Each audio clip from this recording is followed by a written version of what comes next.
Sir IMF से deal आपसे नहीं हुई, इन्फ्लेशन आपसे नहीं नीचे लाया गया, पेट्रोल की कीमतें कुछ 100 रुपया ऊपर जा चुकी हैं आपके एक साल के अंदर, 100 रुपया ऊपर जा चुकी हैं। इन्फ्लेशन आपने वो नहीं देखी जो होती अगर ये इमरान खान की हुकूमत कायम रहती। आपने वो हालात नहीं देखे, बिल्कुल ये हमारी वजह से नहीं देखे ना, हमने फैसला किया हुकूमत में आ गए। सर आपसे हुकूमत चली नहीं है, मान लिया आप, नहीं चलना है ना चलना। मैं 100 रुपया डॉलर का रेट फर्क पड़ चुका है, 100 रुपया पेट्रोल का रेट फर्क मैं पड़ आपसे चुका कह है। रहा हूँ कि अगर आटे की कीमतें और खाने की कीमतें 3-4 गुना ऊपर जा चुकी हैं। इमरान खान की हुकूमत रहती इससे भी बहुत हालात ख़राब होते। ये फिर भी आपने कुछ संभाला दिया है। आप केयर टेकर्स के ऊपर मुज़ाकरात करें और जितना जल्द से जल्द इंतखाबात हो सकते हैं करवाएं और चले जाएं।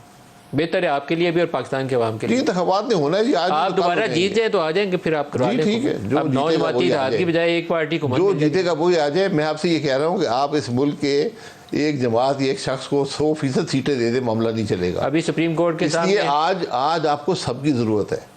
आज जब तक इस मुल्क के सियासतदान और ये जो सफ आ रहा है, जो इस्टेब्लिशमेंट है, ये इकट्ठे नहीं बैठेंगे, मुल्क के मामलात नहीं चलेंगे। सर सुप्रीम कोर्ट एजेंडा तय नहीं करेंगे, मुल्क के मामलात नहीं चलेंगे। सुप्रीम कोर्ट टूटती नजर आती है या शहबाज शरीफ नाहल होते नजर आते हैं? सुप्रीम कोर्ट टूटती का मतलब ये है कि उसकी साख मुतासर हो गई है। ये नहीं कि सुप्रीम कोर्ट टूट जाएगी, बेंच टूट जाएंगे। कल लोग उनके फैसले कबूल नहीं करेंगे, तारीख पहले भी कबूल नहीं करती। हमारे सुप्रीम कोर्ट के 100% फैसले जो मुतनाज़ा हुए हैं उनको तारीख ने कबूल नहीं किया। वो सुप्रीम कोर्ट खुद कबूल नहीं करता, एज ए प्रेसिडेंट कोर्ट नहीं करता। सर 27 को ये और 2 को आपका वो लॉ वाला केस लगा हुआ है और यही हफ्ता 10 दिन है जिसमें वज़ीर आज़म को कंटेम्प्ट का नोटिस सर्व होना है। आप तैयारी पक्की रखिए। आपने ये तमाशे करने हैं तो करते रहे। तमाशा तो चल रहा है सर जी। सुबह अदालत में जाएंगे आप लोग, पता चल जाए। कोई बात नहीं, फिर क्या होगा। अदालत को अगर मुल्क के मफाद है तो जरूर करें। मैं मुफाद पाकिस्तान का तो नहीं है, बाकी मैं यही कह रहा हूँ इस लड़ाई में पाकिस्तान का बस ठीक है। ये अगर हम नाक से आगे नहीं देख सके, अगर हम इतने छोटे लोग बैठे हुए हैं इन ओहदों पर, तो फिर मुल्क के हालात तो ठीक नहीं होंगे। सर इसका दुरुस्त रास्ता बातचीत थी आपकी और पीटीआई की, नून लीग की और पीटीआई की और पीपल्स पार्टी की। देखिए यहाँ सिर्फ सियासी बातचीत नहीं है, यहाँ आपके 2 इदारे और हैं, एक जुडिशरी है, एक एस्टेब्लिशमेंट है। आपने सबको बात करनी पड़ेगी, सब असरअंदाज हैं आज मुल्क के मामलात पर। इस्टेब्लिशमेंट ने तो कल प्रेस कॉन्फ्रेंस की है, मुझे लगा ये है कि वो डरे हुए हैं कि वो इस चीज़ में हाथ ही ना डालें जिससे ऊपर छींटे उनकी तरफ ही पड़े। वो चाहते हैं कि नहीं, जब देखें ये गंद जब उछलेगा तो सब पे इसके छींटे पड़ेंगे। ये कोई इसमें इससे बाहर नहीं रह पाएगा। मैं आपको हकीकत से कह रहा हूँ। एंड रिजल्ट क्या है सर कल वाली पेशी के बाद?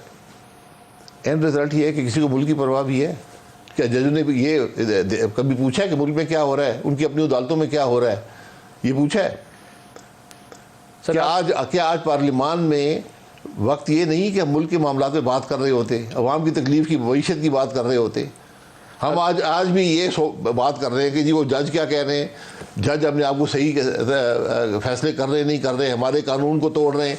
ये बड़े बुनियादी चीज़ें जो बहुत पहले हल हो जानी चाहिए थी, मुझे आज इनको हल करने का वक्त मेरी नज़र में नहीं है। मैं तो सुप्रीम कोर्ट जो है ना सियासी तौर पर किसी लिहाज से आपकी मदद कर रही है, वज़ीर आज़म को नाहल भी कर दे तो आपकी मदद होगी, क्योंकि ये जो बोझ है ना महंगाई का और ये पुअर गवर्नेंस का, ये आपको सर पे उठाना नहीं ख्वाहिश रहती है पुरानी उस पर। देखिए शहबाज शरीफ फेल टू डिलीवर। आप मैं इस पर कंफ्यूज नहीं करता। देखिए मैं फिर ये कहूँगा, देखिए इमरान खान से 3.5 साल हुकूमत नहीं चली, लेकिन 9 अप्रैल के बाद उसकी पॉपुलैरिटी चढ़ गई। लोगों ने नहीं पूछा 3.5 साल क्या किया। अभी शहबाज शरीफ के पास गोल्डन अपॉर्चुनिटी है, शहीद हो जाए जमहूरियत की खातिर, नाहल हो जाए, वो भी उसको 1 साल का जवाब नहीं देना पड़ेगा। यही आपके पास रास्ता और कोई रास्ता नहीं है।